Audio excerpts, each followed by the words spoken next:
you went under the wheels. Perfected.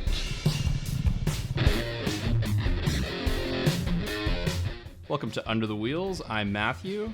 And I'm Gabe. And in today's episode, we watched the Marvel movie that tried to rip off everything everywhere all at once and did it its way. No, I'm kidding. That's not fair. Today we're talking about Doctor Strange in the Multiverse of Madness. Okay, so you know what, Gabe? I think we should set the scene a little bit because you hate, like with a burning passion, the first Doctor Strange movie. Is that safe to say? Yeah. It's a horrible, horrible movie. And he's made appearances in like other Marvel movies, and it's weird because it's been 5.5 years between when the first Doctor Strange movie came out and this one came out, and it doesn't feel that long because he's just like, oh hey, he's in Infinity War, and he's in Endgame, and he's in another Spider-Man movie, and Benedict Cumberbatch, we can't escape him because he's in freaking every prestige drama ever. But we finally have our movie. With an American accent. Yes. Sometimes with a British accent, but usually if he's... Well, actually, I was Not anymore. No, because he was in that, like, the Courier, or the Courier, with Rachel Brosnahan, and he had his British accent in that. And who knows, maybe they'll make a... I don't know what that is, so I'm just going to assume it's not real. So okay, I hate to say it, but like I feel like I can't really talk about the movie without immediately going into spoilers. So let's just get this out of the way. What do you give Doctor Strange in the Multiverse of Madness? It's like a low witness. Okay. All right. I can appreciate that. Like having seen it twice. Jesus, man, what are you trying to do? It was through a series of very strange circumstances. But having seen it twice, I will say like I actually enjoyed it a lot more on my second time. But I would say it's like a solid to high witness for me, which has nothing, like it's weird because it has everything to do with all of the Sam Raimi stuff. And yeah. Well, it's really, I mean, yeah, Doctor Strange is really a tale of two movies because everything that's Marvel about it is like lame or boring or terrible. And then everything that's Sam Raimi about it is fun and helps like anytime it started to drag from all the Marvel bullshit, Sam Raimi would just inject himself into whatever was happening and it suddenly would be fun again, Yeah.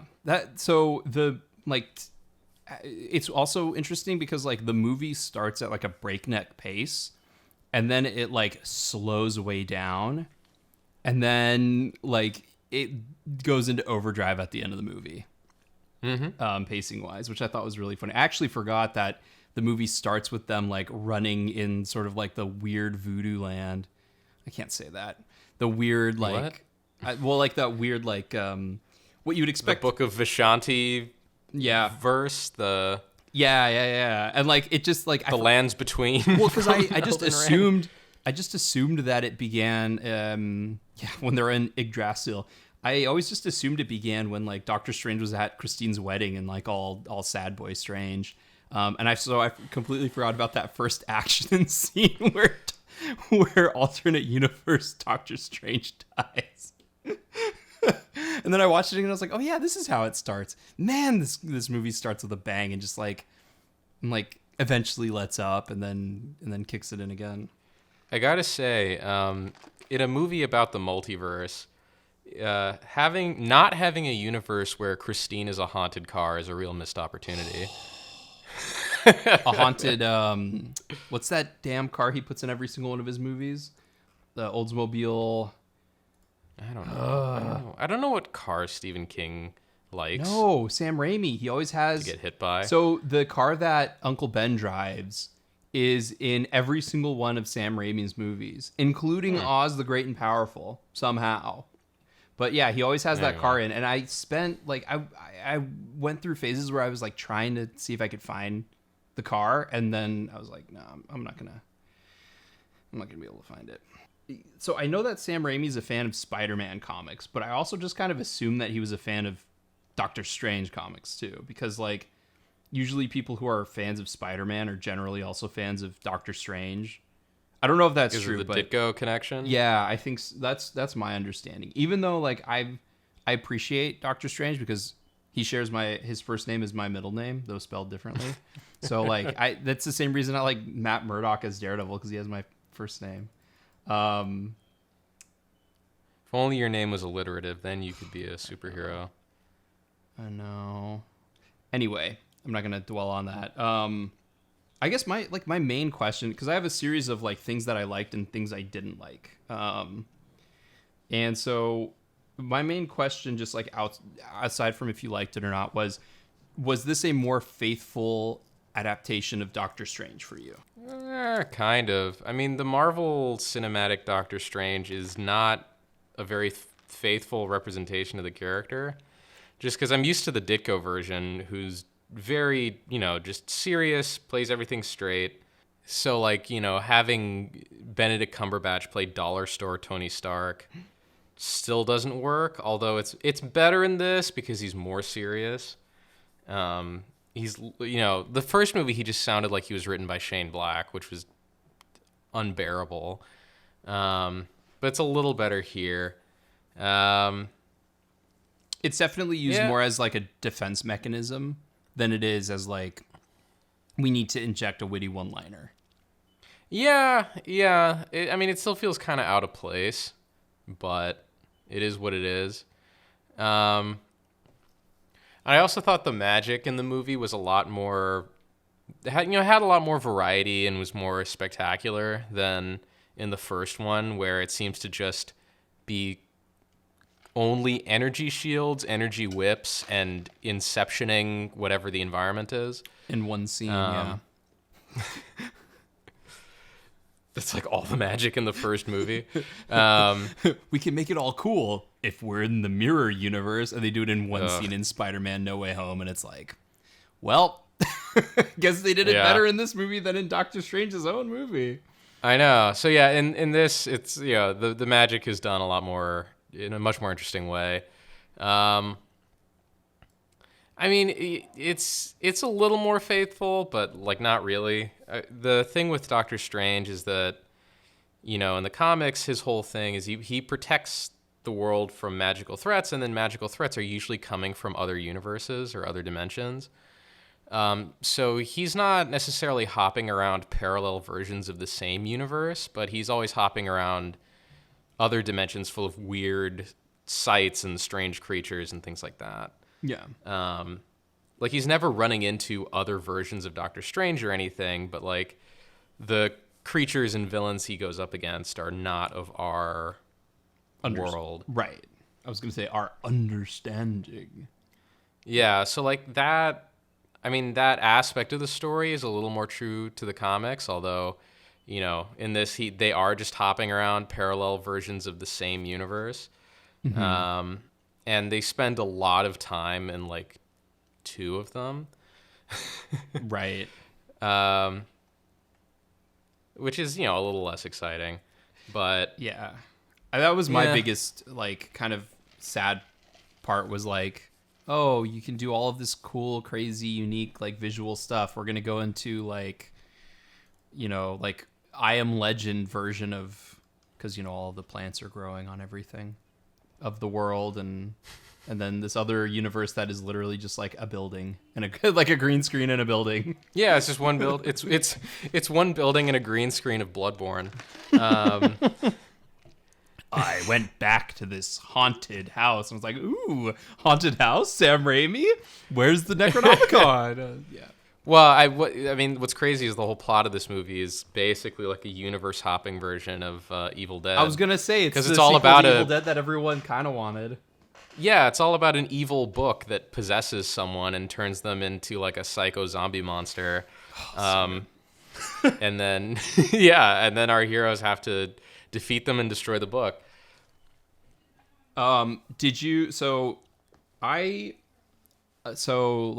really appreciated the fact, and I know people are torn about this, and it's like, oh, you're undermining everything. I like the fact that they were able to hide the villains so well in the marketing, because I was like, I had no idea that Scarlet Witch was going to be the villain. I thought that was really smart of them to not give away that Scarlet Witch is the bad guy in anything. Mm-hmm. It's crazy because they cut around it really well in those trailers. Yeah. Well, the weird thing is that Scarlet Witch is just like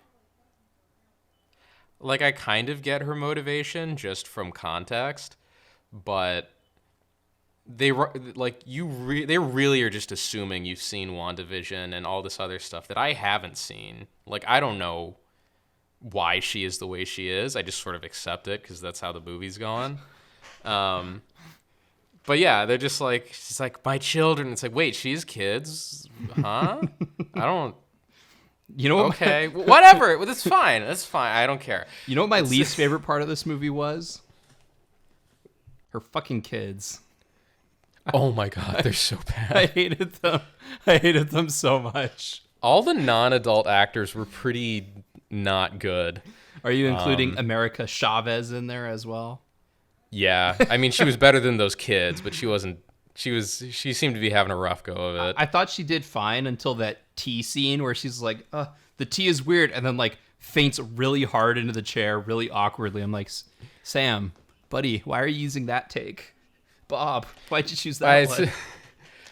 Yeah, she's got a little of the, I don't know what to call it, like almost the Bill Murray going on, where she kind of seems like she knows she's in a movie, so is only like acting halfway.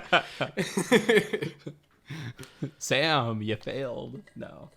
Well, okay, so this is my takeaway from the movie, and we'll get back in online with like because I think like the Scarlet Witch it kind of continued the trend of like Sam Raimi has interesting villains in his story from, you know, in Spider-Man 1 and Spider-Man 2 and to a lesser extent Spider-Man 3, where it's like his goal is to kind of create a sympathetic villain but also have a lot of fun with them being bad. Mm-hmm. And I think that I think Elizabeth Olsen is able to kind of just have a lot of fun because she gets to play like the dramatic part, and she gets to play the sinister part, and she gets to play sort of like the possessed part, but also like the good Scarlet Witch and the bad Scarlet Witch, and then, you know, like the girl from The Ring, and like, you know, a zombie, and so she gets to play you know, Ash Williams' girlfriend who gets possessed by the Necronomicon. When she gets possessed by the bad book, like whatever the fuck it's called. I guess like I don't know. I guess like Sam Raimi is seen as like problematic with like female characters, but I just don't see it, especially because like Scarlet Witch. Is it because Mary Jane in the Spider-Man trilogy is like an irredeemable hoe? What? What do you mean? She just like jumps from guy to guy based on who has the highest status. And how much they can crawl on walls at a given time. No, I mean, like, that's kind of Mary Jane's character. It's weird on Spider-Man because, like, Mary Jane in the comics very much was like that, but then in the movies, it's like this new version of Mary Jane who's like still has that aspect, but also has this sort of like really tender, nice girl next door vibe. And like, no, Mary Jane in the comics was just like up for a good time. Whoever gave her a good time, that's who she was dating. So, but it's like, should I date Peter, who lives with his aunt and uncle in like a shack, or Harry Osborn, who's super rich? I'll go with Harry Osborn. Oh wait, Peter's actually Spider-Man. Let me go to Spider-Man now. Oh, Spider-Man lost his powers. I'm gonna date this astronaut. Like that's kind of her arc in those movies. So yeah, I can understand if people think Raimi's a little problematic for that. I mean, I don't think that's like, because again, we're talking about like over the course of years. Like, I don't have a problem with that. But like, I think like, I guess like Ash's girlfriend, how that she became a bad guy. The treatment of Scarlet Witch, where it's just like, she's just like a mama who wants to be a mama, who's gonna do whatever it takes, kill as many people as she wants, so she can become a mama. Like, I don't know, like because. Like if you look at the first Doctor Strange movie, Christine had not, like, Rachel McAdams, you don't even need her for the second half of the movie. She's just gone. Nope. She has like one scene where she fails to save Tilda Swinton. Like, I think that movie has a lot more female problems than this one, because at least Christine does shit in this movie, and she does cool shit in this movie. Well, cooler. And like, again, Scarlet Witch is like yeah, her motivations are yeah, they're pretty flimsy if we're being honest, because it's like she was a fucking superhero. Like at no point was she ever just like, I do sometimes doubt what I am doing. Yeah, I think if anything, like Marvel as a company kind of did this version of Scarlet Witch dirty. Yeah. More than like. Well, and the movie tries really hard to just hammer home like it's the book's fault. It's the book's fault. Like if her motivations don't make sense, which they kind of don't, it's the book's fault. That's their magic MacGuffin to explain away any uneasiness people might have about like, wait, but why is the Scarlet Witch like this? Because it's more fun this way. Because it's hilarious.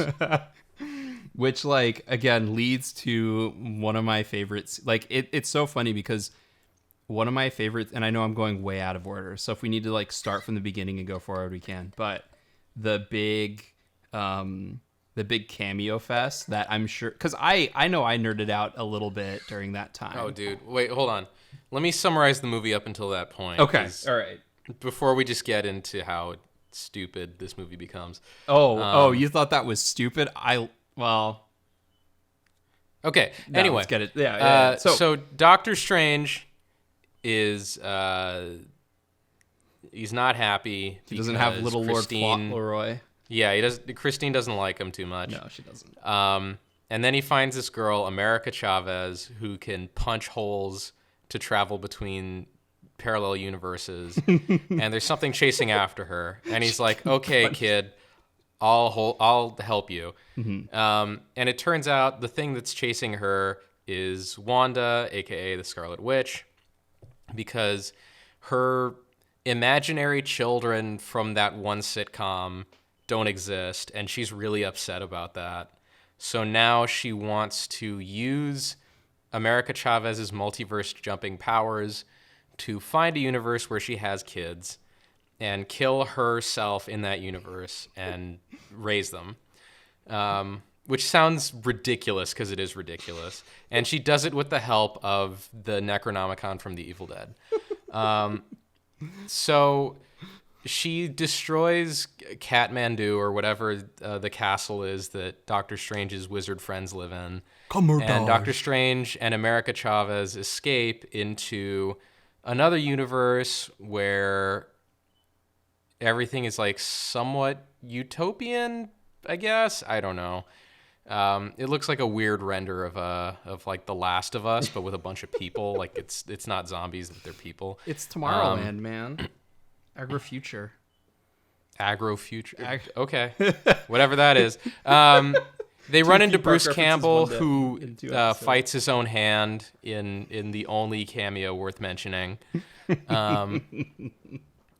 And then they get captured by Baron Mordo, who's the Sorcerer Supreme in this universe, and they're made to face the Illuminati, who's a group of superheroes that basically are they're like the Justice League, but douches. They're in the Marvel universe. Whatever. Douchebag Justice League. They confront the douchebag Justice League, who are like, oh yeah, Doctor Strange, you're like a dickhead in every universe, and every time you try to fix things, you just make things worse. So even though the Scarlet Witch is coming and wants to destroy everything, we actually think you're the real problem. And Doctor Strange is like, this is so fucking stupid.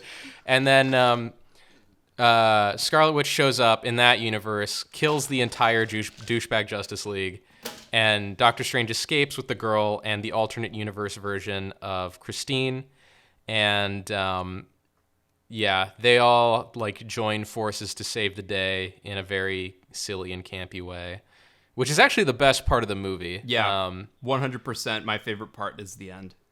But yeah, that's my synopsis. Yeah, the for me the best part. Actually, I don't know, man. I kind of like. You want to talk about the douchebag Justice League, where all the nerds clapped and jizzed? Oh yeah, man. I was totally among them. Although only for like two people. One was seeing Nomi from No Time to Die. I was like, nice, 007's in this movie. I think so. The first time I saw it. And then the second time, I think I was next to people who were like casual fans. And so like when I'm laughing at like Shuma-Gorath getting like torn apart in the beginning of the movie, I think I scared them. But anyway, hey man, anytime, like if they really wanted to do this awesome, then they would find a way to like go into the multiverse of Marvel versus Capcom, and like suddenly Doctor Strange is fighting Ryu, and then like Mega Man shows up. I'm like, that's where these movies need to go. Get on it, Capcom. But anyway. So yeah, douchebag Justice League. So it's Baron Mordo, Sorcerer Supreme. Which Baron Mordo was the worst tease of all of the teases in the trailer, because I was like, oh, cool. Like Chiwetel Ejiofor's back. Maybe he'll be like the bad guy. And it's like, no, this is just another version so that he can get a payday and like not do anything. And even then, he's still better at exposition than like anyone else. Like I will have. What's also crazy is that Baron Mordo is such a huge villain in the Doctor Strange comics, and he's just a non-entity in all these movies. I think that's the thing that upset me the most. Is like you have a good actor, you have a good character, and you're just gonna kind of like brush the surface of it. So yeah, Baron Mordo's the Sorcerer Supreme, and then you got Peggy Carter. Peggy Carter is Captain America, England. I respect Haley Atwell because like. She is going to milk being Peggy Carter. That sounds awful. God. Very poor choice of words.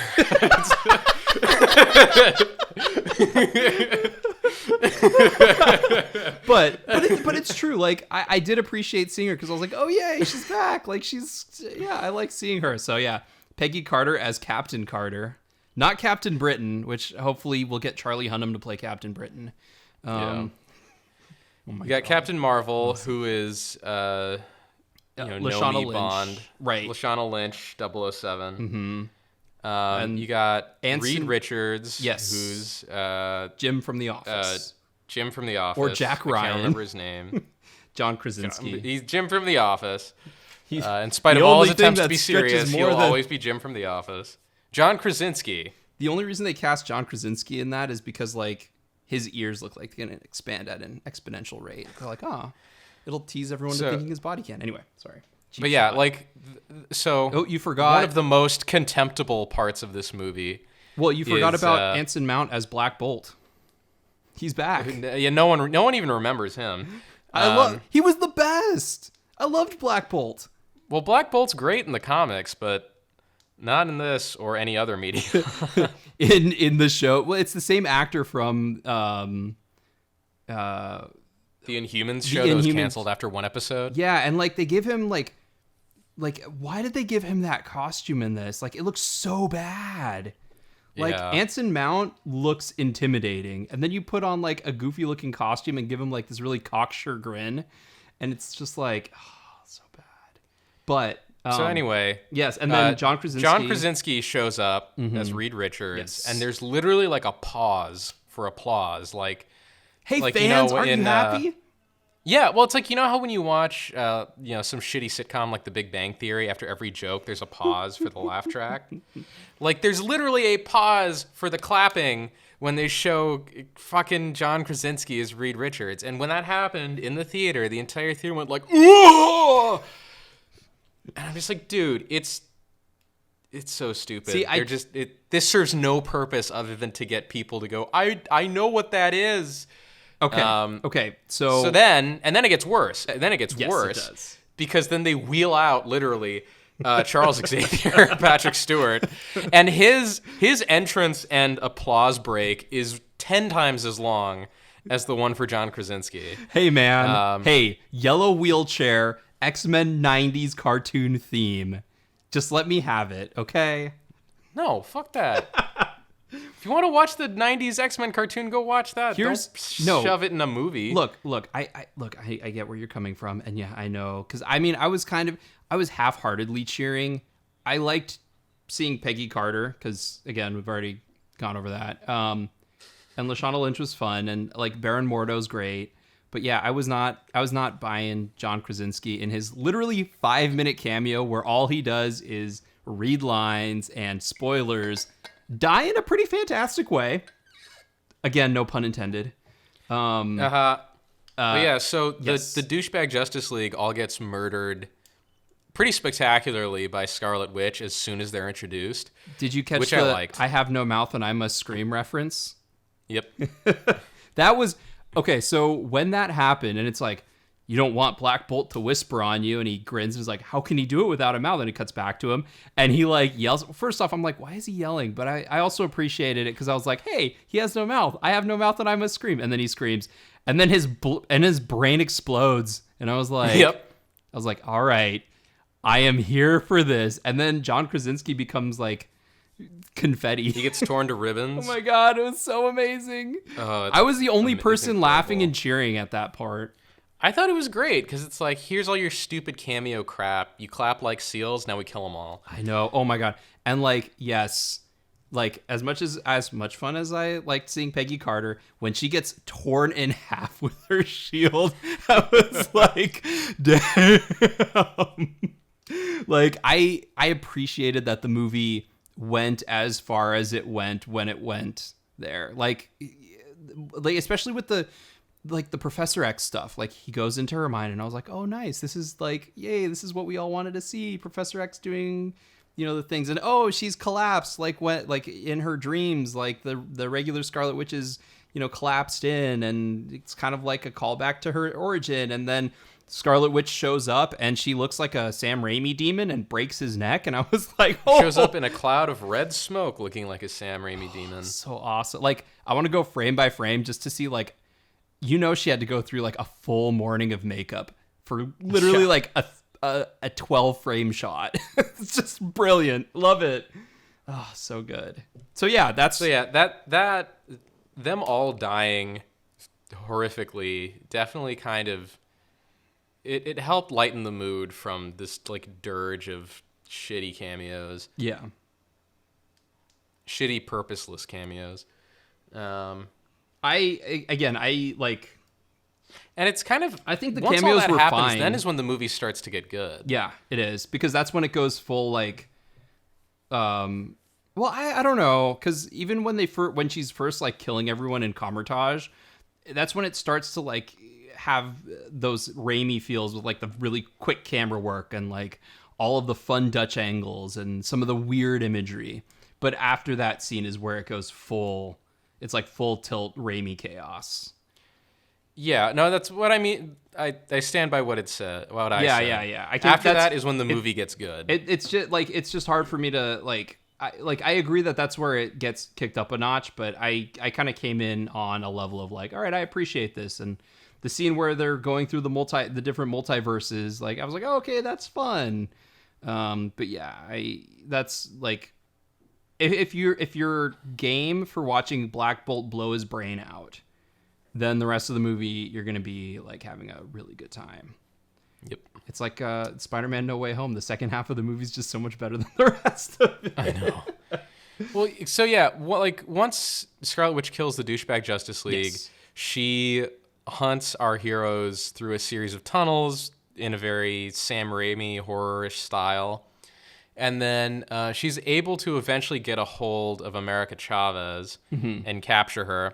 So then Doctor Strange and Christine have to, strike out on their own with no ability to jump between universes, really. Right. And find their way back. So, God, it's so good. Everything after that is so good. I know. Because then what happens is Doctor Strange goes to another universe where that universe's version of himself has basically destroyed everything because he also found the evil book, the Necronomicon or whatever. And he used it the same way Scarlet Witch is using it, and it's ended up folding another universe into his own and destroying it. So he's kind of the last person left. Mm-hmm. So he and Doctor Strange fight each other. Our Doctor Strange wins, but then he uses the evil book to possess his own corpse in the main universe. Did you like that use of Chekhov's gun? Oh, absolutely. It was so good. It was brilliant because I just completely forgot about it until it happened. All right, go ahead. So yeah, he possesses his own corpse and then using the souls of the damned flies after Scarlet Witch and kicks the shit out of her. Fucking awesome. And it's undead, but it's not like it looks like a Sam Raimi undead Deadite character. Like that's what makes it great too, is like it's got half the face missing and like you could tell it's just Benedict Cumberbatch and a ton of makeup and he's like trying to act all through it and it's like no.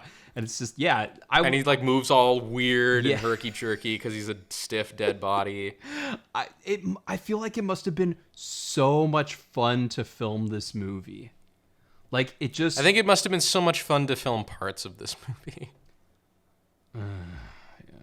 I don't know. Because, like, I'm looking back and, like... So, okay, for example, the scene where they go to the Doctor Strange and it's the one that's gone bonkers and he's like... Do you remember when you were at her wedding? And she's like, are you happy? And then I came back to this haunted house and I was like, ooh, the haunted house. I'm here for it. That whole fight I loved because like...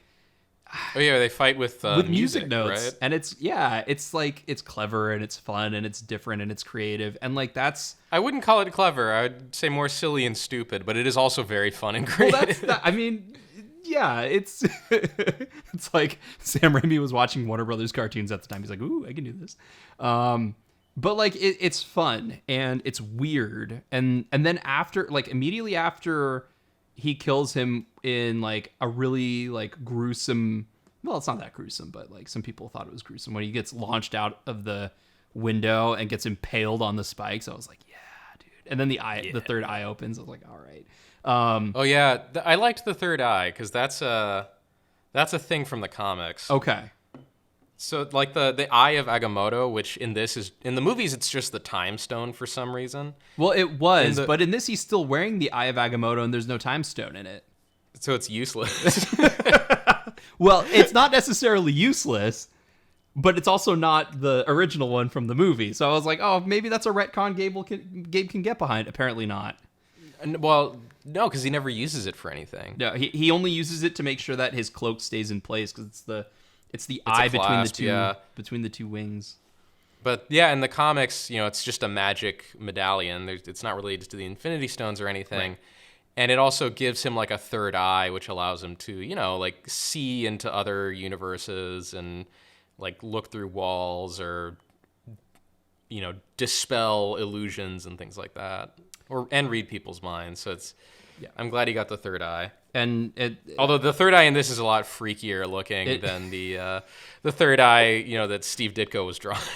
Like it's freakier looking, but it's also introduced by like a crazy electric guitar riff, so it's fine. Yeah. Like I'm like, all right, improvement. Well, like I bring up the music thing because like I don't think the music I don't think any of the music to me in the movie was memorable.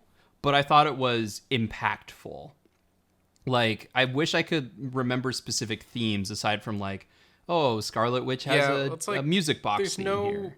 There's no memorable music, but it's used memorably, I guess you could say. Yeah, like Danny Elfman was clearly having fun, which is nice because the other Marvel movie he did was, Age of Ultron. And it's like Joss Whedon doesn't know how to let but the less said about Joss Whedon, the better. But Sam Raimi at least can, he knows how to let music help tell the story. Obviously, there's a reason why the original Spider-Man theme is like the most iconic, or the Spider-Man theme from the movies is like the most iconic one. So like that's why that music battle I thought was fun. It was kind of like a weird flex that like was kind of like a like when you flex your muscle, but then it like deflates on you because it's like, oh, the music's not memorable, but the scene was fun and like the sound designers should get, kudos for it, claps because they had a good time. But yeah, then Doctor Strange like brings all of these candles and, they introduce this concept of like, theoretically you can possess the dead. And I was like, all right, now we're full on. Yeah, it's like you can possess any version of yourself in another universe, which is weirdly like the shit from Everything Everywhere All at Once. But yeah, he's like, I'm going to do the possession thing. And Christine's like, where are you going to find a living version of yourself in another universe? In the universe that Scarlet Witch is in. And yeah, he's just like, who said it has to be living? And he possesses his own dead body.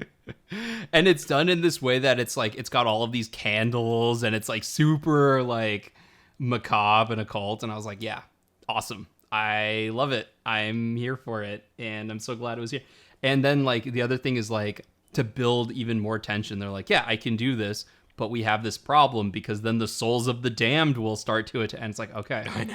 All right. And that leads to another set piece. So I know some people felt like, because when I watched it again, I was like, all right, it feels like they're going to run into a pace problem because Scarlet Witch can like drain the energy out of America Chavez at any time, but instead she's choosing it to do it on this like huge pyre for some reason. So we have a ticking time, we have a ticking clock of like, all right, well, she's already back at the pyre. So how is Doctor Strange going to get there, get back to his universe, fight evil Doctor Strange, get back to his universe, get to this mountaintop place, get over to the mountaintop place to stop the possession from happening. Like, how are we going to do all of this? And it actually, like, in motion, it's cut in a way where it doesn't feel like you're thinking about all of these things happening. And, the whole thing of like, oh, you can manipulate time and space through editing is like on full display. But yeah, that part is a lot like with the souls of the damned. And it's like I said, they give Christine something to do. Okay, well, she has to keep Doctor Strange from like succumbing to the evil spirits that are possessing him, and also she gets to shoot some of the evil spirits, and she knows how to because in this universe she knows all about the weird contraptions Doctor Strange has. Yep. And so I liked that. I liked their own little like love connection where it's like, like I love you in every universe, and it's like I know, and the whole like you have to have your kind of your sappy sort of like awkwardly working in the themes of the movie and like showing character growth. It's like you always held the knife, and it's like, well, he's handing the knife to her to decide, and like yeah, so yeah, the Doctor Strange's character arc, which is hinted at various points in the movie, is that he's too controlling, and that's what causes trouble to come his way, and he learns to give up control and allow other people a moment to shine, and that's what allows him to save the day. Because how Scarlet Witch is eventually beaten is he allows America Chavez to go free, and he's like, you have the power to end all this, like you don't need my help, you're a smart kid, you can do it on your own. And she's like, okay, I'll give it a try. And yeah, she punches another star-shaped hole in the multiverse, and when you put it like that, it sounds fucking awesome. She gives Scarlet Witch what she wants, and she realizes that what she wants is pretty horrible, and sees the error of her ways, and is like, you know what, I've made a mistake, and tries to undo everything as much as obviously she can. So yeah, like that was a good ending. It had like emotional weight to it. It brings it fulfills Strange's kind of flimsy character arc. Oh, so if you had to say the movie was about like if there was like I don't want to say a theme because the theme is like kind of specific, but let's say theme, like holding the movie together or holding all the characters together, what would you say that would be? Don't worry, I have a pre-planned answer. Making money for the Walt Disney Corporation.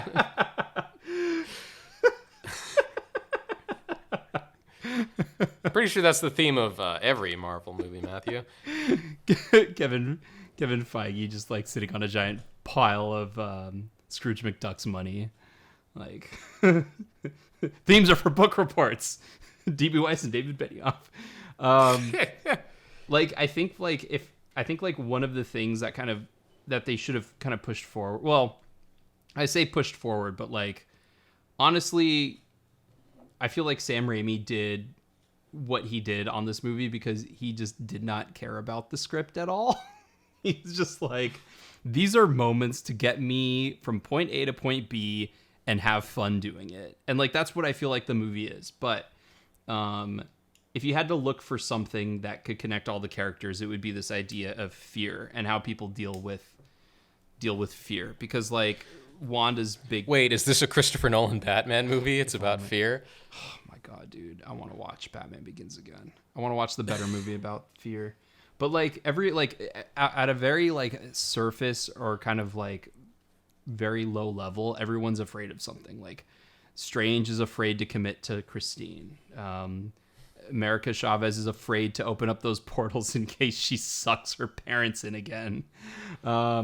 Scarlet Witch is afraid of losing her kids again, and so it causes her to go to extreme measures.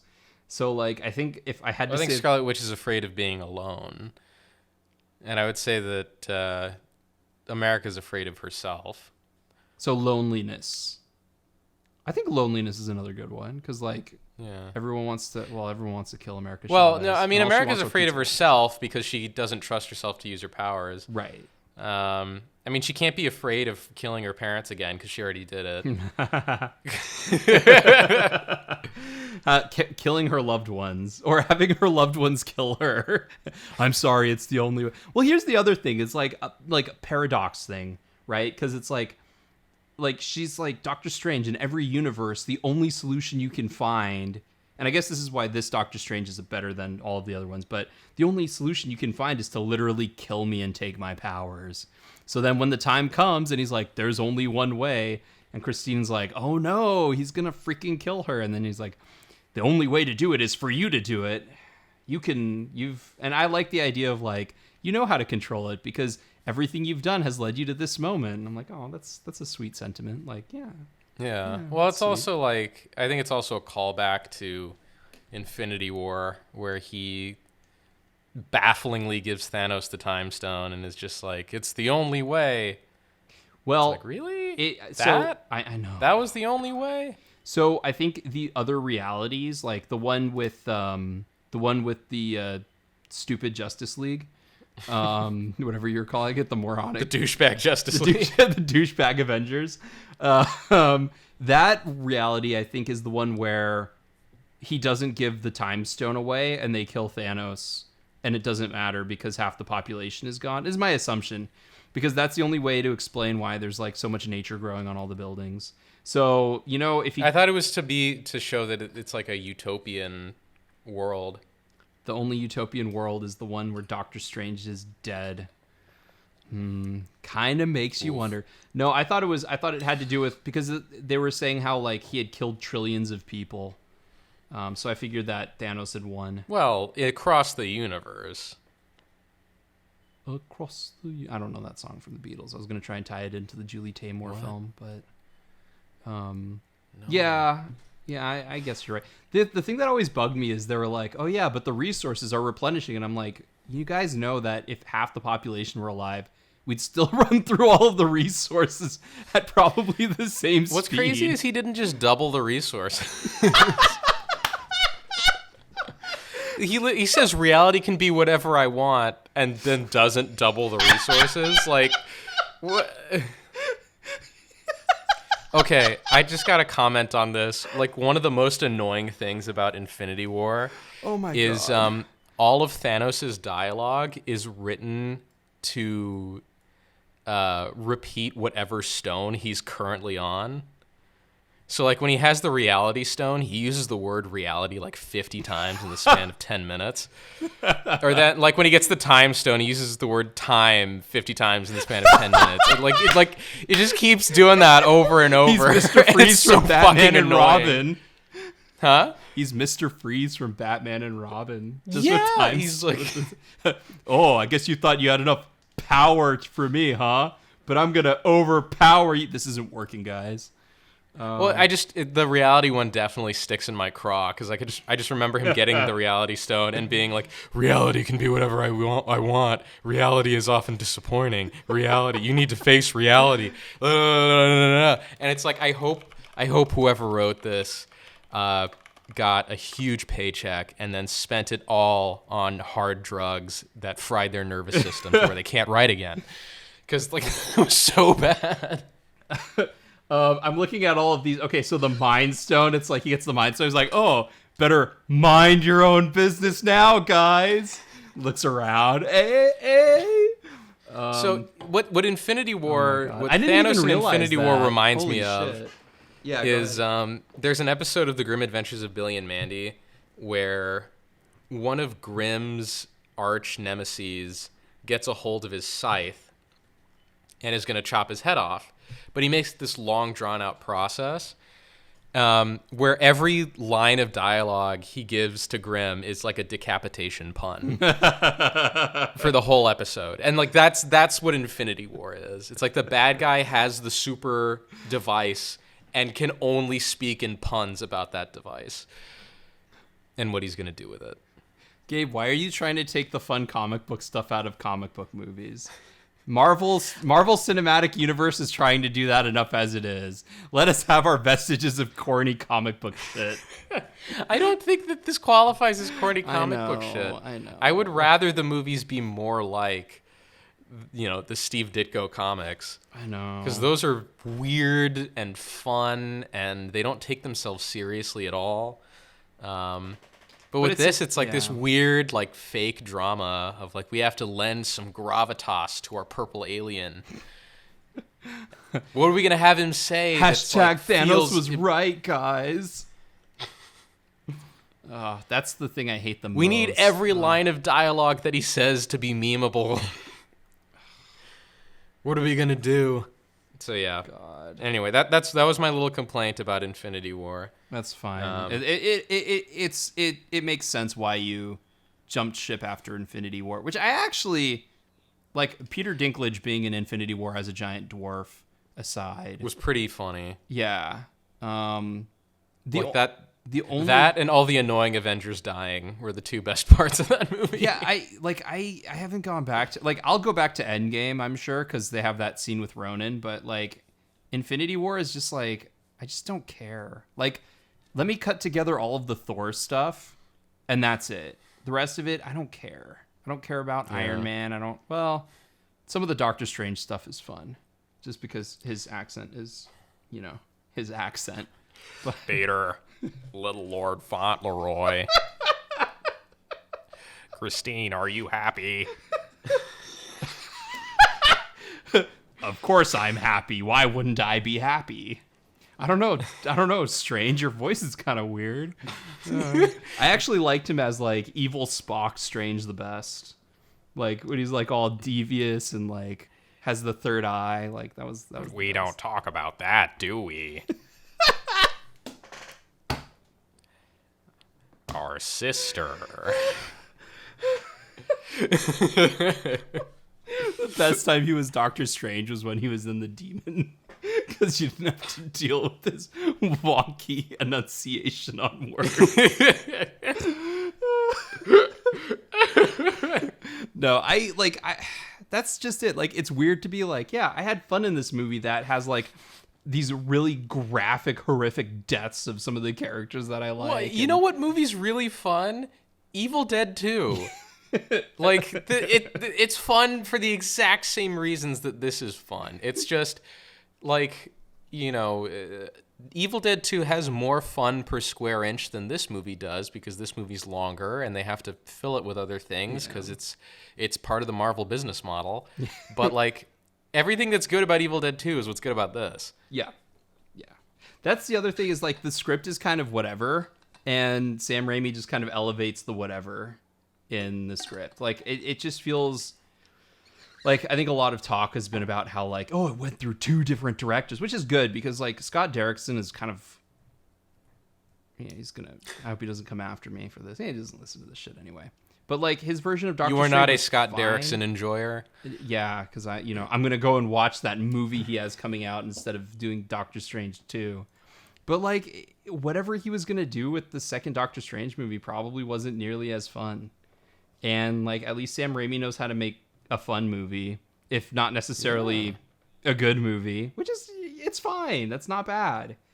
Like I like this movie, but I also like it in spite of some of the script stuff that I'm kind of like, meh. Like I like it because, like I said, it's just you sit down, you shut your brain off, and you laugh at all of the goofy hijinks like a giant freaking spear shoved into Shumagrath's eye that gets pulled out, and everyone in the theater is like creepy and crawly, and I'm laughing my ass off. I'm like, how are you guys not entertained by this shit? Or like You know what was really entertaining in that scene where the eye monster is tearing up New York? The same guy with a briefcase runs past Doctor Strange 4 times. I saw that. You know who doesn't? Yeah. You know who doesn't give up? Okay, Sam Raimi doesn't care about continuity, and here's how I know. In that fight scene between Strange and Baron Mordo, his hands are supposed to be attached like he's wearing freaking handcuffs. But there's at least 2 or 3 moments where his hands are clearly detached as his stunt double is doing a fancy karate move. And then it cuts back and the handcuffs are on. And it's like super clear to see. You know what? I appreciate that. You know, Peter Jackson, it's stupid, but I don't care. I don't care because it's fun. Like, that's just it. Like, yeah, the cameo stuff, it's fun. It's kind of fun seeing those for some people, not everyone. And then watching all of them systematically get destroyed in really graphic ways is also fun. Probably shouldn't be. Yeah, well, it's just like, I don't know, the cameos are emblematic of everything that's horrible about Hollywood today. I mean, we've talked about this a bajillion times, and so has everyone. Everything is sequels, reboots, remakes. It's, hey, remember this, remember this, remember this, remember this.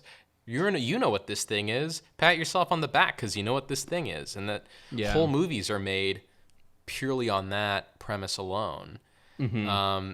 So it's like that parade of cameos with accompanying like applause breaks is a distillation of that horror that is plaguing big budget movies. So it's like any way that can be undercut is good to me. So having them all just get violently destroyed, I liked. Yeah, that's what made it kind of fun for me. The other thing is like you have all of the levels of cameo in this movie because you've got, you know, the Bruce Campbell cameo that, did you stay to the end of the credits, like all the way to the end? No, does he appear again? He does appear again. Yeah, he slaps himself a couple of times and then he looks straight into the camera lens with this crazed look and he's like, "It's over!" And then it cuts to black. And it's like, yeah, it is over. The movie is done. Perfect. But like you have the Bruce Campbell cameo, and then you have sort of like the gratuitous, like, we need to introduce Reed Richards, and I don't know. I guess I am not on the bandwagon of John Krasinski as Mr. Fantastic. I just think he's kind of boring as him. Then again, Mr. Fantastic, kind of a boring character. So who am I to say? I mean, yeah, no version of the Fantastic Four has ever been particularly interesting to me. I really liked, unfortunately, I really like that original movie, but yeah, I mean, well, it's like I tried with the original, like the Johan, I was gonna call him Eowyn Gruffold. I think it's like the Johan Griffith. We'll just version. call it the Jennifer Alba. The Jessica Alba. The Jessica Alba version. Oh my god. Yeah. Like I tried with that. I tried with the original like Jack Kirby comics. I tried with the Ultimate Fantastic Four. None of them are that like super compelling, unfortunately. I wonder if you'd like the Walt Simonson stuff, but yeah, I can understand that. Maybe. I mean, the thing is like Fantastic Four ended up getting discontinued as a comic book by Marvel because no one was buying it. Like the Fantastic Four, they're so boring as a entity that like there weren't enough people buying the book. There was for Marvel to justify publishing it. There was a time, Spider-Man 3, they brought in the Human Torch as a co-star in that, like a guest spot in that issue, like just because they were like, oh, we can capitalize on it because Fantastic Four was so much more popular than Spider-Man. Like, how the turntables have turned, yeah. Because I remember reading that where it's like, oh, we need Human Torch to come in and hype up Spider-Man because he lost to Dr. Octopus. Yeah, and now you have to bring Spider-Man in so that people will go and see a Fantastic Four movie. But the last cameo thing I was gonna say is like the weird demons that Doctor Strange started summoning. It's like, what the fuck is this? This is random but awesome. So that's what I wanted to say about like cameos. It's like you have different tiers of them, and some of them are a bit too gratuitous, and some are fun. But man, Patrick Stewart and like the mind thing when he like literally looks back and looks right at the camera, and you're like, I get it, Patrick Stewart. You're old. They should have just brought in James McAvoy for this part. It's fine. Like, just lean full into it. Yeah, but James McAvoy's not as beloved as Patrick Stewart. By some people. I like James McAvoy. But a lot of people prefer Patrick Stewart, which is totally understandable. Like, I prefer Patrick Stewart from 10 years ago. But... like, Patrick Stewart now is like, it's just... You prefer Patrick Stewart from the year 2000? I prefer Patrick Stewart from the year 1980, when they start, or 1986 or whatever, when they started broadcasting TNG, and he really would have been perfect for Picard. Or, oh my God, Picard, oh my God. Professor X. Jean-Luc Picard, Xavier Charles. Yeah. Also, the other thing is, like, if they cast a Wolverine, like... Can they cast someone Canadian, please? Like, if you're not going to cast Charlize Theron as Wolverine, which, you know, as the people from Under the Wheels think. Yeah, because that's the... I think the only reason we get clicks on the Old Guard episode is because I made it look like the cover to an issue of Wolverine, starring Charlize Theron as Wolverine, which should be... If you're not going to go with someone Canadian... Well, but she's playing Clea, so she can't be Wolverine. Yeah, how did you like how did you like that ending? Because I thought it was fine. I figured, when they did Doctor Strange however many years ago, I thought Rachel McAdams would be playing Clea. Yeah. Because I figured, she's probably a good fit for that character. I don't know about Charlize Theron. I think they should have she showed up looking like a Power Ranger villain. I thought she was Psylocke. No. She appeared and I was like, oh, she's in all purple and she's got psychic purple blades. She's Psylocke. No, she's not. But they really should have cast Rachel McAdams as Wolverine because Rachel McAdams is Canadian. So. She is Canadian, so she could play Wolverine. She should have played Wolverine, but instead she's just Christine. Yeah, but I will say, like, I was kind of cringing. I was like, oh, Charlize Theron is now in the Marvel Universe. And then Strange puts on the cape, and then you hear the rad guitar riff, and he's got his third eye. And I was like, fuck yeah, let's go, baby. Yeah. Bring out that third eye. Which, like, was painful, like, not 5 minutes ago. And now it's just fine. It's just commonplace now. Yep, he's just like, it's a cool thing I have now. Yeah, so... And then when I don't know. I think it's like going to be a really short episode. I'm trying to think of anything else to say. The music by Danny Elfman is... I kind of wish it were a little bit more memorable, but I feel like Danny Elfman hasn't really put out any sort of memorable tracks in like 10 years. Now that he's gotten back into like doing live concerts and like producing original songs and music and not just movie scores. Well, he wrote like a symphony recently. Did he? He's also, he was really productive in the pandemic because he also put out like an album where he's singing. Yeah. And he won't stop advertising for that. And got like 500,000 new tattoos as well. And like keeps posting like shirtless pictures of himself on Instagram to promote his album. Like I followed him because I was like, oh yeah, Danny Elfman. And now I'm like, why does he look like a Tim Burton character? Danny Elfman. Because Tim Burton has nothing better to do. Yeah, I know. Than turn Danny Elfman into one of his characters. Apparently, so I always thought that Danny Elfman just did the singing of Jack as like a favor because the guy that they got, I think Christopher Sanders or whatever, couldn't do the singing. It turned out in Nightmare Before Christmas, not that you care, but their audience might. In Nightmare Before Christmas, Danny Elfman was originally supposed to be the speaking voice of Jack Skellington. Yeah, but Danny Elfman is not an actor.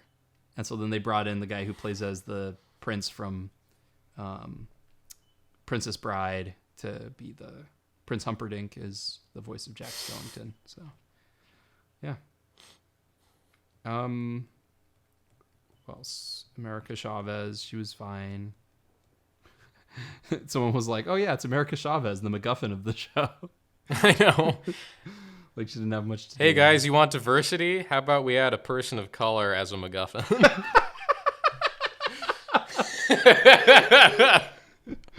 It was funny because, like, so I did watch Red Letter Media's review of Doctor Strange, and they're like, it should have been about, like, it should have been called Scarlet Witch, the movie.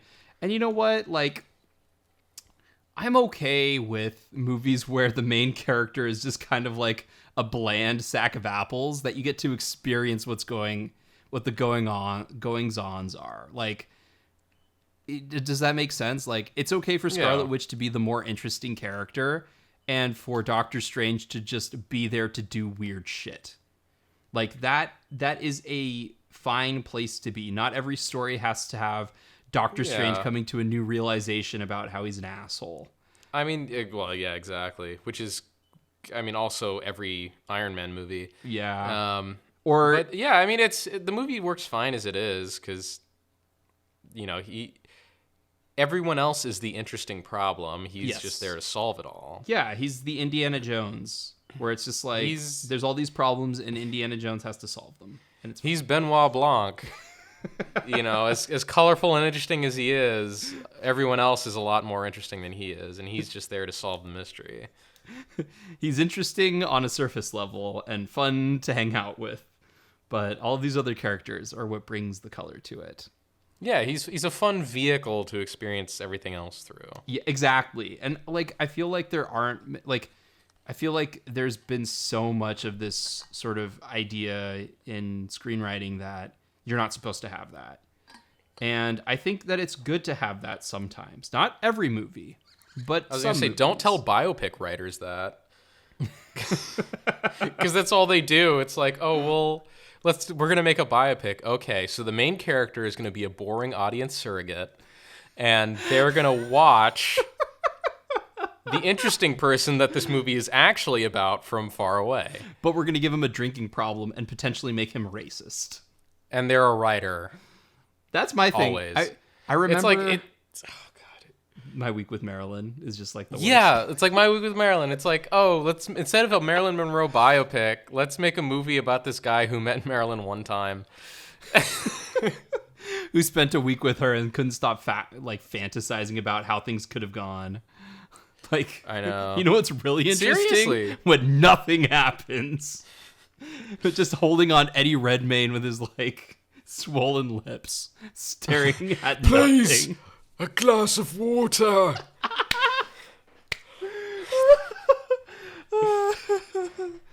There's a scene in that movie where, because, you know, like, Eddie Redmayne looks dehydrated, just all on the verge of death. All the time. From dehydration all the time. Yeah.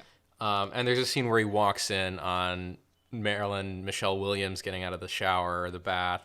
So she's just dripping with water, and he's, like, staring at her with these big googly eyes. And I'm like, oh, it's because she's covered in water. It's because he wants to shower.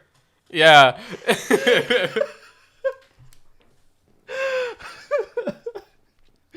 See, I think my nitpick of, like my big movie nitpick is, like, when you want to create, like, a compelling anti-hero, and the way you do it is by making him racist.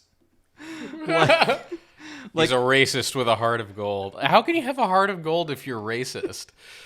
It's like, I guess I understand that there's a lot of actors out there who just want to say the N-word. It's like, that's it. That's what Tarantino's for. Just be in a Tarantino movie. I know. Oh my gosh. Or just be Sam Rockwell for some reason. Yeah, like, what the heck? Because he always plays that character. I don't know why. He's always the racist with a heart of gold, and it's like, what?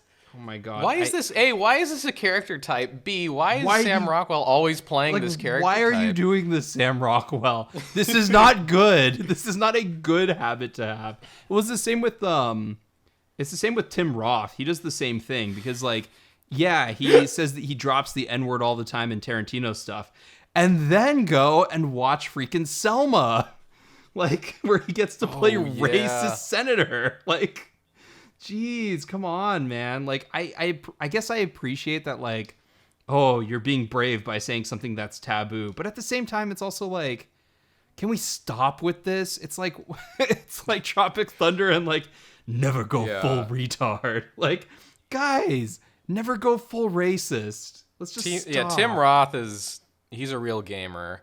To just he's having a gamer moment in every movie he's in. Every American movie he's in. Yes. In the British ones, he's just British. Which is like, I love Tim Roth. Like, I think he's a fantastic actor and a great villain.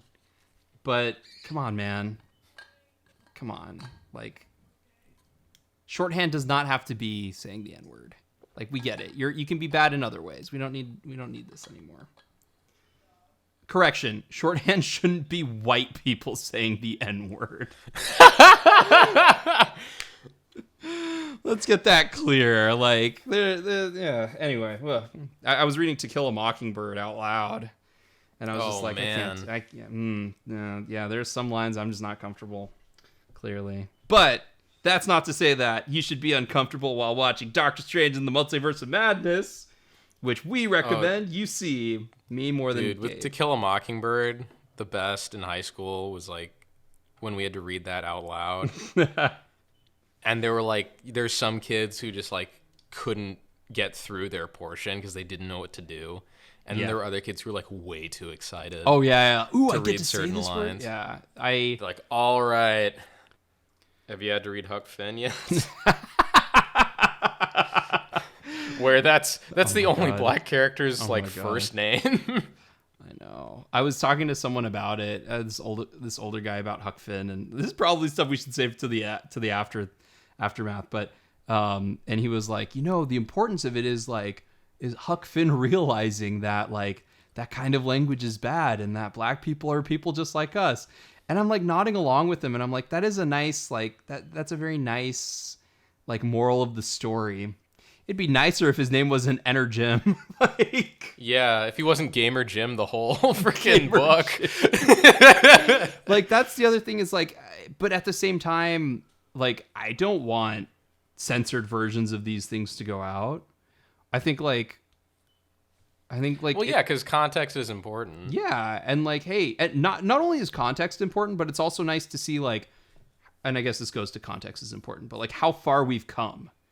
Like, I guess I shouldn't call him Shumagarath when we're talking about the one-eyed tentacle guy, because it's like culturally insensitive, but that's all I know him as because of Marvel vs. Capcom.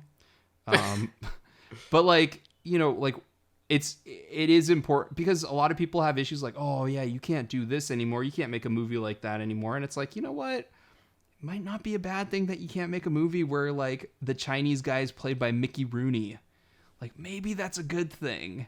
Maybe it's good that we've kind of come far in some regards on this stuff. I don't know. Enough of my soapboxing. Yeah, you know what? If you're going to go to the movie theater and you're going to see a multiverse movie, buy 2 tickets and also watch Everything Everywhere All at Once. Because if you're going to give Marvel money, you might as well give the Daniels money too. That's my review of Doctor Strange in the Multiverse. I was going to say, like, if you want a good multiverse movie, you should just watch Everything Everywhere All at Once. Yeah. I mean, Doctor Strange, it's a decent piece of entertainment, but it just pales in comparison. The other thing is, like, I feel like I should say, like, if you're not a fan of Sam Raimi, maybe don't apply yourself. But if you go in and you watch Doctor Strange in the Multiverse and you like it, especially the back half of it, then go rent Evil Dead 2 and go rent Army of Darkness and, heck, go ahead and rent The Gift if you really want to. Not my favorite Sam Raimi movie. Actually, I'm kind of sad that J.K. Simmons didn't appear in this. Anyway, it's neither here nor there. Watch Spider-Man 2. What? Yeah, watch Spider-Man 2 if you want Sam Raimi plus superheroes. What do you think is the best Sam Raimi movie? I'm actually a huge fan of Spider-Man 1. That's my favorite. So, like, if you had to pick one Sam Raimi movie that's like that Spider-Man 1's your favorite? Mm-hmm. Yeah. I think Sam Raimi 2. I think Spider-Man 2 is the one where everything clicked perfectly. So I think Spider-Man 2 is probably the best movie he'll make. With that said, I love me some Army of Darkness. It's stupid. and awesome. It's really good. I know the first draft of the script was like 46 pages. I'm pretty sure half of that was just like, Bruce Campbell does crazy shit here. And then like in parentheses, just a note from Sam Raimi, I get to abuse Bruce Campbell again. He. Close parentheses. Like, that's the other thing is like, it looked like a lot of fun to make Doctor Strange too. But also Sam Raimi has like this reputation for being very intense on actors and like maybe borderline abusive in some regards. Like in that scene in Spider-Man 2 when Peter Parker's on the floor and like a backpack hits him and he's kind of like, oh, whatever. And then another backpack hits him and it like throws all of his weight off and he looks super mad. That second backpack was Sam Raimi like looking at these extras hitting him and being like, no, you're not doing it right. And goes in and just boom, clobbers him. So yeah, he's but it gets good performances and it's fun. So I guess it's fine. Any final thoughts? No, I mean, you know, it's a low witness. I think the second watchable. half. It's got some fun stuff. What would you grade the second half of the movie? A solid witness. Okay. Okay. First half is pretty mediocre. Yeah. It has some fun. It has some fun moments, but not many. I mean, come on, dude! You get to see a green Minotaur. Like, that's fun. But it can only take you so. Like, he kept showing up too. It's just like randomly there's this green Minotaur, and I'm like, I know. Yeah, he kept reappearing. It's Yeah. like, this guy, is he important? That's how you do a freaking cameo, guys. If they want to check out other reviews and some such, where would they go, Gabe? They should go to underthewheels.com for all of our content. We're also on YouTube for the podcast, obviously. Yes. Apple Podcasts, Stitcher, and the best way to get in touch with us is video at underthewheels.com, and or just follow us on Facebook. Yeah. Thank you again to Mike for the music. It's always wonderful and fantastic, and I always like listening to it. And with that said, my name is Matthew. And I'm Gabe. And you have just been Under the Wheels.